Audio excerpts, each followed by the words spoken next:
Hey, everybody, welcome back to another episode of Dog Backwards. Today we have Dr. Hugh Ross on.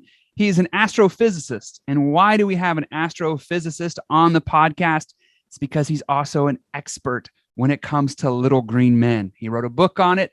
And I've been wanting to talk to somebody who actually knew what they were talking about. How do Christians understand the recent UFO phenomenon? Is there valid evidence for it? If there is, how do Christians deal with this stuff? How does that fit into our paradigm and our worldview? How do we understand this stuff? And so Dr. Hugh Ross is a believer, but he's also a highly qualified astrophysicist who has been looking into the night sky for a very long time. I think you're really going to enjoy this one. Coming up on the next podcast after this, we have somebody that's going to talk to us about psychedelics, mushrooms, LSD, and things like that. And what do people see when they take those things? Is that something that should be a part of the Christian life and maybe to better understand the supernatural, or is it something to stay away from? All right, we got some cool stuff coming up. Anyways, let's do the intro and we'll get started.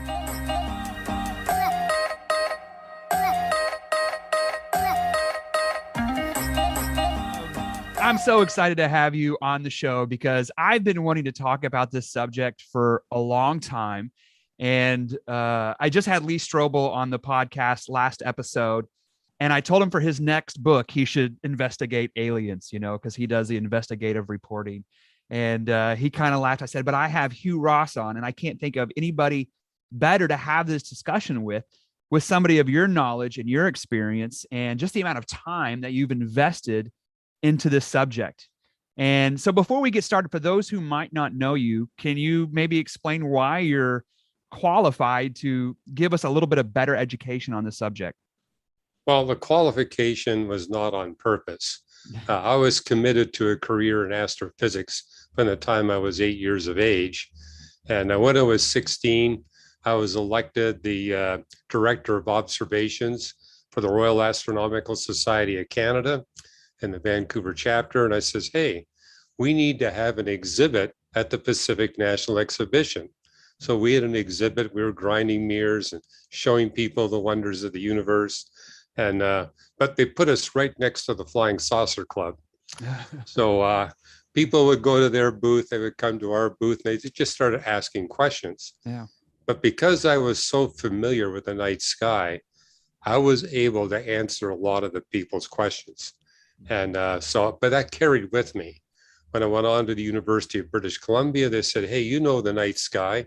We're going to have you answer all the inquiries we get about UFOs. And then went on with me, the University of Toronto, different observatories I was at, Caltech. So I became an expert on UFOs, not on purpose, but strictly because I'm one of those rare astronomers that was an amateur astronomer before I became a professional astronomer. And so having had all that amateur astronomy experience, I was the go-to guy on UFOs and extraterrestrial life. So I wound up writing a book on it. And, where I really got a lot of experience is when I went to Russia to speak when the communists were still running the show. And the deal was you can speak on anything you want in Russia, but you don't get to pick the topics. Your audience picks the topics. Oh, really? Yeah. And half the time they wanted me to speak on UFOs, and for good reason. In Russia, the number of experiences with UFOs is at least an order of magnitude greater than it is here in the US. That was during the communist era. It has since fallen, and it's fallen for very good reasons. So we wound up writing a book, Lights in the Sky and Little Green Men, where we take a scientific approach and a testable model approach to the whole issue of UFOs and extraterrestrial intelligent life. Yeah, it was reading that book that made me want to talk to you because it's a fascinating and really well-written book. And I really am into science fiction. So there's a part of me that really wants aliens to be real. I just think it's a fascinating subject. But as a Christian and as a pastor, with all of the new quote unquote evidence that is out with the Tic Tac video, it seems like this discussion about UFOs is kind of at the highest level that I've ever seen it at, maybe since ET came out or something like that. But it seems to be at a really high level. And I've always loved the quote by Carl Sagan: if it is just us, it seems like an awful waste of space, something along those lines he said. Right. I actually And had Carl as a professor briefly. So yes, yeah. So with everything that is going on and what seems to be new evidence, just kind of conspiracy theories and all these things are flying around. And as a Christian, when people come to me and ask, well, how do we understand this? Because the Bible doesn't really talk about spaceships or little green men or anything like that. If something like that was to be real through the lens of Christianity, it's tough to figure out how to relate that to somebody else in a way that they can understand without losing their faith. So maybe I can just ask, yeah, go ahead. yeah, first point I'd make is you can be on either side of this issue as a Christian. The Bible does not take an explicit stand on whether or not there's extraterrestrial life in the universe. For thousands of years, Christians have been debating this issue. One side is saying, when you read Psalm 104 and other creation psalms, you can't escape the fact that God really enjoys creating. And as such, he's not going to stop with one planet. He's going to create life elsewhere because he likes to create. But on the other side, you got people saying, well, the whole purpose for God creating was redemption. God began his works of redemption before he created anything at all. And to achieve his redemptive purpose, he only needs one planet, and he only needs spiritual intelligent beings on just that one planet. And therefore, we think God only did it on this one location. So you can go on either side of that debate. It's basically a theological debate on whether you put more emphasis on God enjoying creating or more emphasis on God not wasting his miracles and focusing on his work of redemption. So it becomes a scientific issue. And the first point we make in our book is these are not physical aliens like us that are visiting us, because if they're aliens like us that are constrained by the laws of physics, they're not going to be able to traverse interstellar space. And I document in the book that the largest animal you can send across interstellar space with any hope that they would survive would be an animal with a body size smaller than 1 centimeter. So that might change your science fiction enjoyment. They have to be tiny creatures because if they're big, they're going to get destroyed by the environment there in outer space. Your spaceship will be destroyed. Now, there is one proviso. If you come in a spaceship that's bigger than the diameter of our moon, then you can cross interstellar space safely. But you're going to need a long time. You're not going to be able to traverse it in anything under thousands of years. But then this raises a whole issue. What are people really seeing? And from the age of 16 onwards, I was able to demonstrate that, hey, 99% of what people reported to me were either natural phenomena, military activity, or they were hoaxes. Only 1% did not fall into that category. But the 1% is really the theme of our book, Lights in the Sky and Little Green Men. We call it the residual UFO phenomena. And when you look at that 1%, there's no doubt you're dealing with something real, mainly because in 2,000 plus cases, these things crash into the earth and they leave a crater. They melt snow, they damage vegetation. But the other thing is we're not dealing with something that's physical because as these UFOs move through our atmosphere and crash into the earth, where you got multiple observers, sometimes they're moving at more than 18,000 miles per hour through our atmosphere. And yet none of the witnesses ever hear a sonic boom or see heat friction as it goes through the atmosphere. If we're talking a physical object like a meteorite or a spaceship, you're going to get a sonic boom, you're going to get heat friction. Moreover, when you go to the crash site, you're going to find debris, you're going to find artifacts. And on all the UFO crash sites, there's nothing to find. And so our conclusion is we're dealing with non-physical reality. Which now you say that there's no heat friction, like when a space shuttle goes up, you can see the heat coming off of it, and they usually have like two sonic booms as they Right. progress in speed, but these have no sonic booms and there's no heat coming off of it. No observed heat friction. Like when a meteorite goes through the atmosphere, you see, quote, a shooting star. You Right. see a bright stream of light. This is not the case with these UFO phenomena. It's not like the space shuttle. So, yeah. Now And the you fact say that there's nothing at the crash site. now you say 99% of them are fake and could be like in swampy areas. There can be, because of the swamp gas, things that make people think they see lights in the sky, or even when you were looking through telescopes and there would be like this thing that was hovering in the air and then taking off. You called, and it turned out it was a government airplane that was learning to go up, However, and then right. yeah. So you saw things that could have been mistaken by other people as a UFO, but turned out just to be government Well, aircraft. for example, one of the most common reports I've processed, they would see, we see a half dozen big globular lights hovering over the horizon. And I would say, well, were you inside when you saw this? I said, yeah, why do you ask? Was there a chandelier behind you?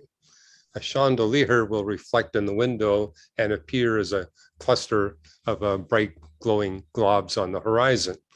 And then people often mistake fireballs. And these are meteors that come through our atmosphere, but they make a close encounter and can be quite spectacular. I've personally seen fireballs as big as 4 moon diameters across. And so when people see something like that, they say UFO. And I explained to them why, hey, this is just a natural phenomena. You happen to be one of those lucky individuals that saw a fireball. But the fireballs you got to watch out for are the ones that don't move in the sky and get bigger and bigger and bigger. Yeah, yeah, that's the one that's coming towards us. Yeah. Right. So 99%, and I would agree, like things get sensationalized and most of them aren't real. Bubba Joe out here in Oklahoma, where I'm from, is out in the field and he sees something and he swears he saw Bigfoot or a UFO or the Loch Ness monster. And a lot of those things don't have any real merit. But you say there is this 1% where there's no other explanation. Now, do you think the government has maybe just aircraft that we don't know about, like the Tic Tac videos that we've seen? I mean, because these are Navy pilots, highly trained, well educated, not really into making up stories, but they're seeing these things. And you say they're real, but not physical. So does the government Well, have somewhere where little green men are stored? no, they don't. Okay, You know, good. a couple of the chapters in our book are written by a national security expert that I know. And he simply makes the point, the idea that a government has 4 UFO bodies in a hangar somewhere in New Mexico, and this has been covered up for 60 years. He says our government security simply is not that good. Not even the Soviet security was that good. Because when I was in Russia, similar stories are running around. Our Soviet government is hiding all its information away from us. And I explained to them, look, security in Soviet Russia is much better than our security, but it's nowhere near that good to keep something like that. And what's amusing is Mark Clark, one of our co-authors, said, consider how long Richard Nixon was able to cover up a 20-minute gap in an audio tape. It was only 11 days, and he had the entire power of the presidency behind him.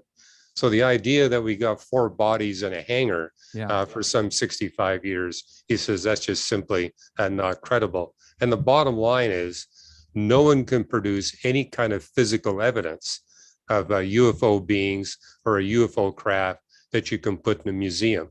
Lots of photographs, but photographs can be faked. Photographs can be misunderstood. I do agree that the pilots are seeing something. Whether they're, I think, if stuff bits of paint, flick off of your aircraft, that could explain some of the phenomena.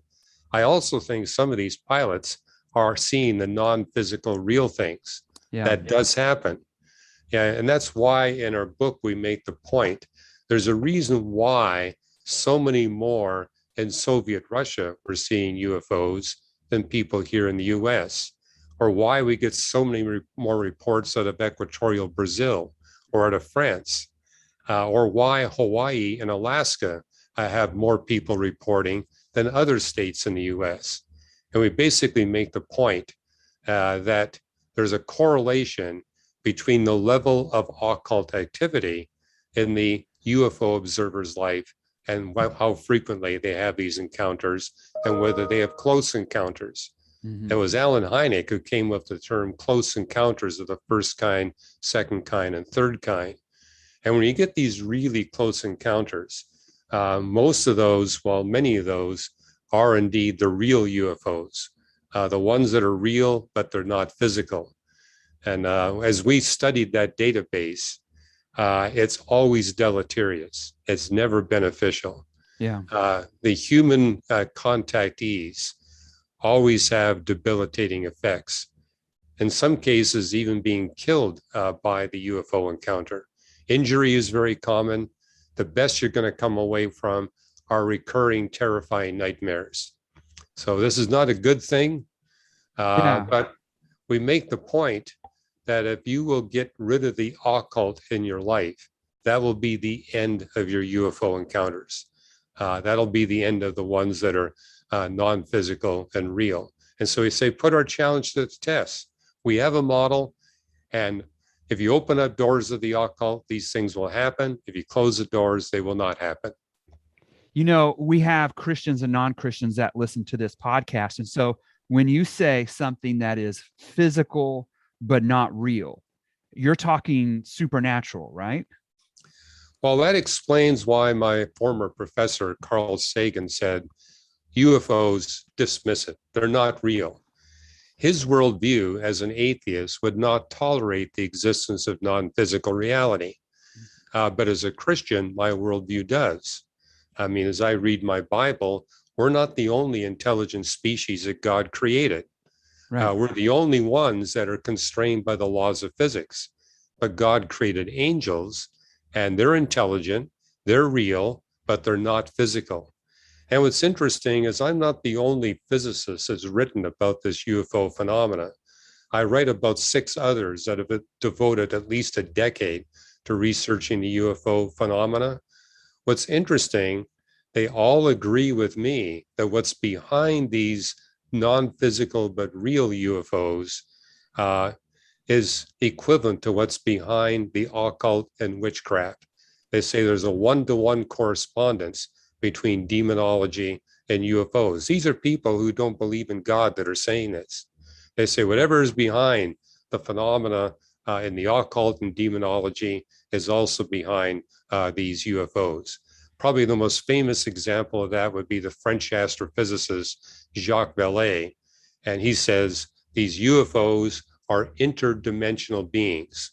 They're beings that are not constrained by the space-time dimensions of the universe. And they're invading our realm, but they only invade our realm when we give them permission. So I'm amazed that these non-Christian physicists are drawing Christian conclusions about these UFOs, and consistently.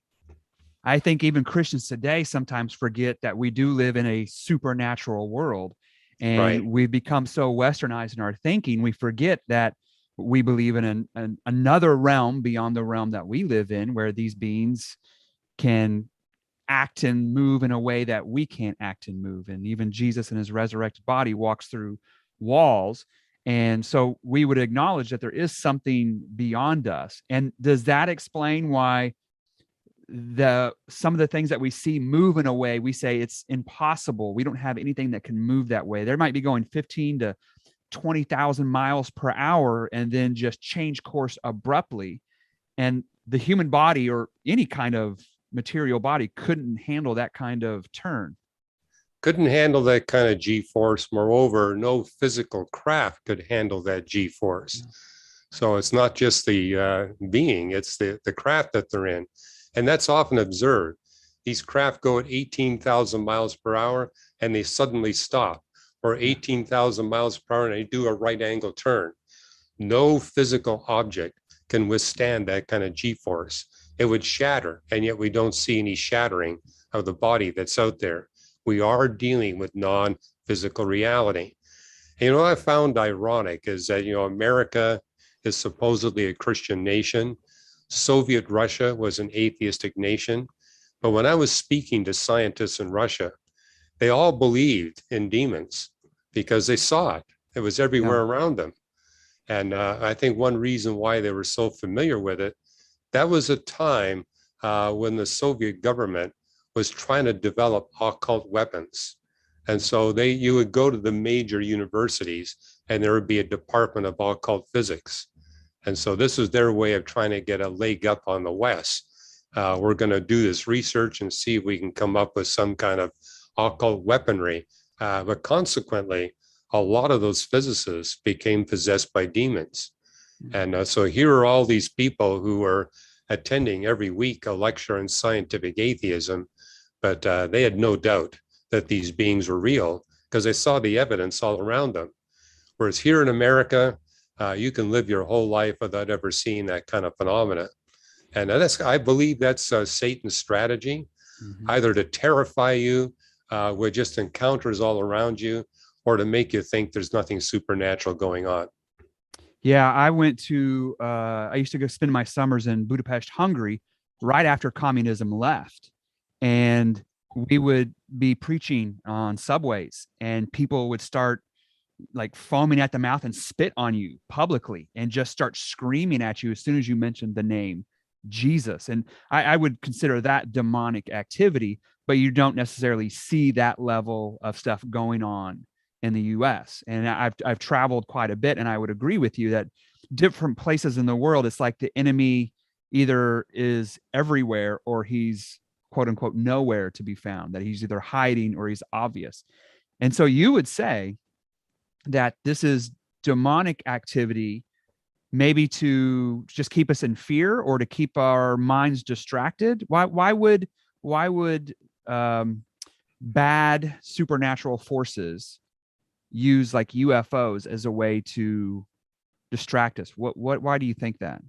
Well, there's either distraction or deception. I mean, I've run into people who are so terrified by these encounters, they were actually contemplating suicide. And so that would be a win for the demons. Let's get this human to kill himself or to harm himself before he can come into a relationship with the creator. And, in some of these UFO encounters, the close ones, the demon actually brings the human contactee into a trance. And you may have heard of automatic writing. This is where, an angelic being takes control of a human and they're in this trance-like state, but they're typing on a computer or in a typewriter. And that's the origin of what's called the Urantia book. The Urantia book is the Bible of several UFO religions. It's about 4,000 pages thick in some editions. And, the claim is it was all communicated to humanity from these extraterrestrial beings. But if you actually look at the Urantia book, about a third of its content is denying the deity of Jesus Christ. So that kind of gives you an idea of the motive of these beings that are behind all of this. And the fact that they keep pace with our technology, this UFO phenomenon has been around for more than 3,000 years. But they keep pace with our technology. So 100 years ago, people were reporting them as slow-moving dirigible-like craft in the atmosphere. World War II, they were the Foo Fighters. They were moving at the speed of sound. Now they're reported as moving about the same speed or faster than our fastest spacecraft. And the stories they would tell their human contactees has changed. 100 years ago, they were telling people, well, we're from Venus. But when the public became aware of how hot it was on the surface of Venus, the story changed. We're from Mars. And when people realized how harsh Mars was, they said, well, we're from one of the moons of Jupiter or Saturn. And now they're saying they're from another planetary system. So they're keeping pace both with our technology and keeping pace with general public astronomical knowledge. But what I also notice as an astronomer, what they've been communicating throughout the centuries, the astronomy is provably incorrect by the leading astronomers. So on the other hand, I do know two astronomers that were seeing UFOs every time they came on one of our telescopes. And we would joke about this because we'd say, hey, we're logging 1,500 hours per year on the telescope. We never see anything like this. They log 3 or 4 hours a year, and every time they report a phenomena. But as I got to know those two astronomers, both of them were deep into the occult. And those of us who were logging 1,500 hours per year, we were not. So that was kind of my first clue.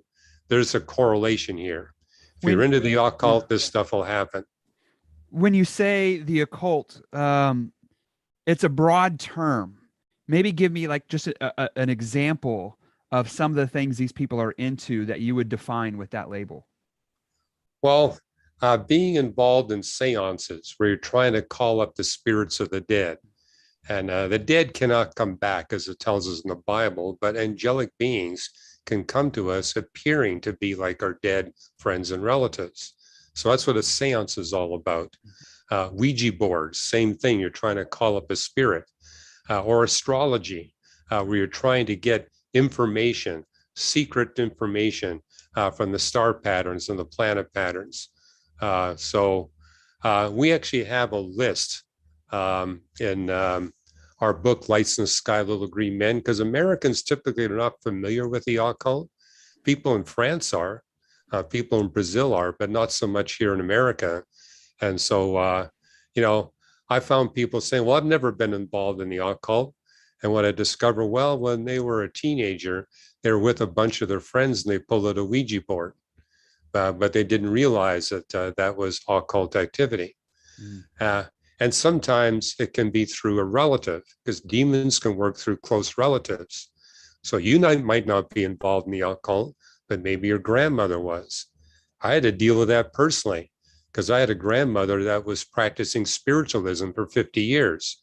And she was getting phone calls from angels. And I would joke with my grandmother and say, well, who pays the bill?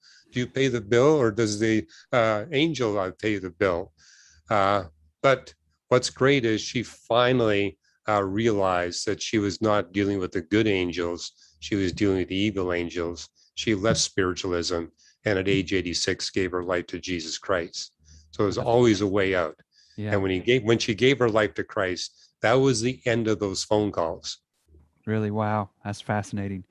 Now, we say the 1% are real, but are we talking about, when you say 1%, it sounds like maybe 5 or 6 or 10 kind of things that are somewhat verifiable. How big is this 1% of real events that are documented? It's over 1 million documented cases. So really? Yes, we're having hundreds of millions of people reporting UFOs, and there's millions of them that fall in that 1% category. So yeah, this is not a tiny database. This is why our government is finally taking this seriously, realizing this is just not a one-off thing. Our pilots are seeing this, and a lot of people are reporting this, and more so beyond the US than here. But I remember Jimmy Carter made that a campaign promise, saying, if I'm elected president, I'm going to get to the bottom of this UFO phenomena.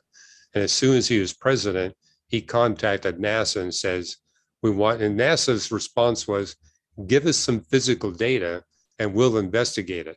Yeah. Well, they couldn't come up with any physical data. So NASA says, no, we're not going to deal with this.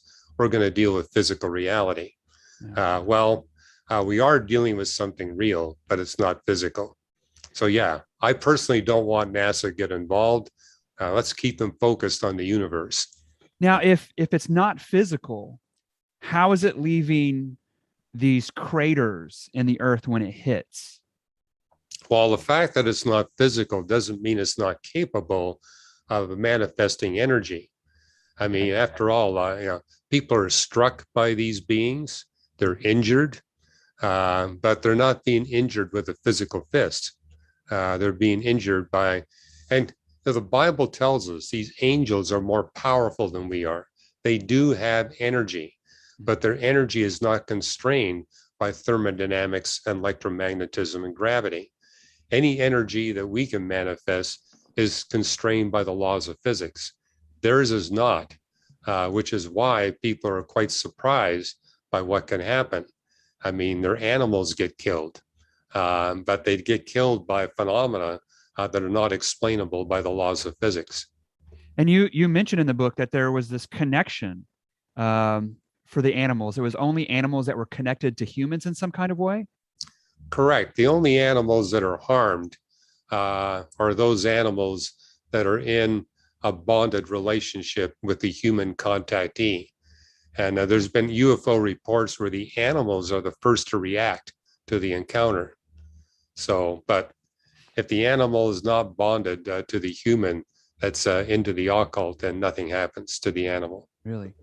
Now, which one of these is more well known? Because I can't, like, I've never read a story about here's a crater and we don't know what caused it, or is this a possible? Is there one that's really well known that I should look into? Well, Jacques Vallée has probably done the most thorough job at documenting these kinds of phenomena. I mean, he spent 6 decades studying the UFO phenomena.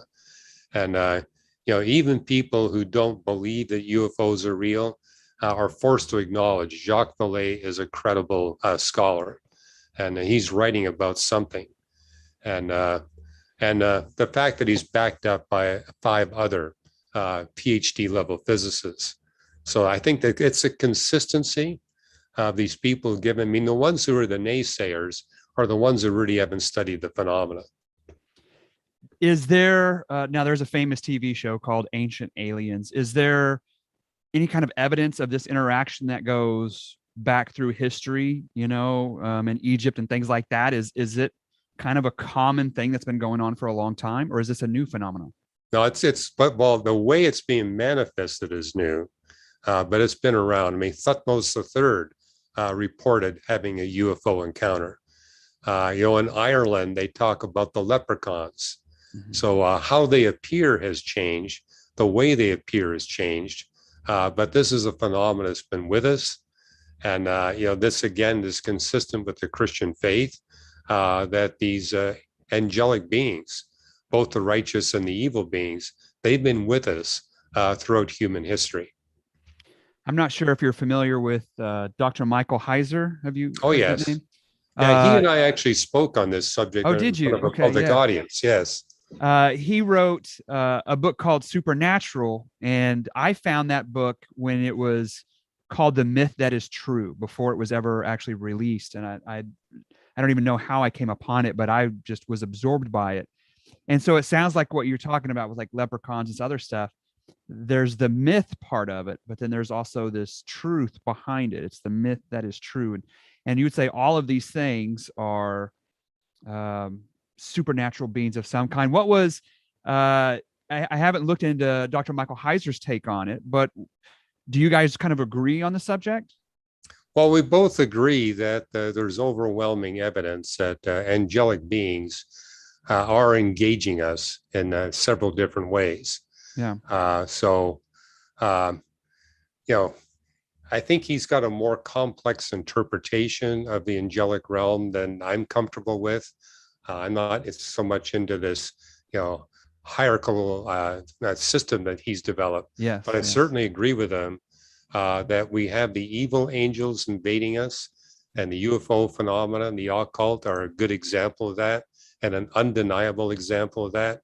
But I also agree with him that Hebrews 13:2 is real. Many of us who are followers of Jesus Christ have entertained angels unawares, because God will often send us righteous angels to assist us in ministry. And so these are beings that often come to us looking like humans, but they're there to supernaturally assist us in our ministry. And I personally had an encounter that I think had to be in that category because I was with a brand new Christian, and we were just cold call knocking on people's doors. And we were doing this one evening, and we opened up this gate, and there was a big German Shepherd dog there that escorted us to the front door of the home. Turned out it was a 5-acre estate. And we got to the front door. The owner said, "How did you get here?" I said, "Well, your dog gave us an escort." And he says, "Didn't you see the sign at the gate?" We said, "We saw no sign." He says, well, it's really well lit and it's big. You had to see it. He says, we didn't see it. And said, didn't the dog bark when you got close to the gate? Dog didn't bark. And the dog didn't pin you to the ground when you opened the gate? The dog didn't do that. He just quietly escorted us all the way to your front door. Then he just stared at us intently and said, you two wouldn't be Christians, would you? And we said, well, why do you ask? And he says, well, my wife and I and our 3 children, we've been praying this evening that God would send us Christians so we would know how to come into a relationship with Jesus Christ. And the family had dozens and dozens of questions. But that night, all 5 of them prayed to receive Christ. And then that man took us to the gate. There was a big sign warning everyone that there was a trained attack dog on the premise. It was well lit. But I think an angel blinded us to all that. Right. An angel somehow calmed that dog down. That dog did not attack us. And what was really remarkable, when I was leading the 5 to Christ, that dog sat beside me. And they told me, our dog never does that.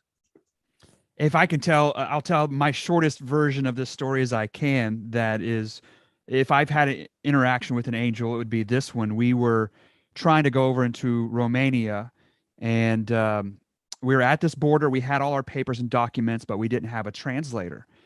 This old man shows up. He has 7 children, all of them fairly young. Each child spoke a different language. It says, so as he moved about, he always had a translator with him. Even though we had all the documentation, they would not let us cross the border to go to this village that we were going to go to.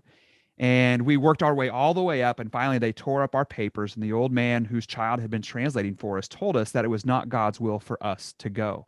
Well, it turned out there was this rare plague that had broken out in the village that we were going to. And we hadn't gotten news of it because it was pre-internet day. But the churches back in the U.S. that were supporting us had held an all-night prayer vigil asking for God to protect us from making it to this village. Because if we would have got there, a large portion of us would have probably died, and we would not have been allowed to leave as it was quarantined and shut off. So just that you have this old man, I mean, like, so cliche, but like with white hair, but no wife, and then 7 kids who all spoke 7 languages, 7 different languages, the connection with the Bible and number 7. So we just all assumed, like, well, maybe that was the angel they had been praying for to protect us. And it is true that there are moments where we could be entertaining angels. And so I guess the flip side of that is true, that if we're not careful, we might be entertaining demonic beings. Correct. If we're not careful. Now, this might be off center a little bit, but Joe Rogan, who's the most popular podcaster in the world, talks about drugs like DMT and psychedelics where they interact with these beings all the time. Do you think that is another way that these supernatural beings are engaging and interacting with human very beings? Definitely. This is why the Bible warns us so strongly. Keep control of your mind. Don't get drunk.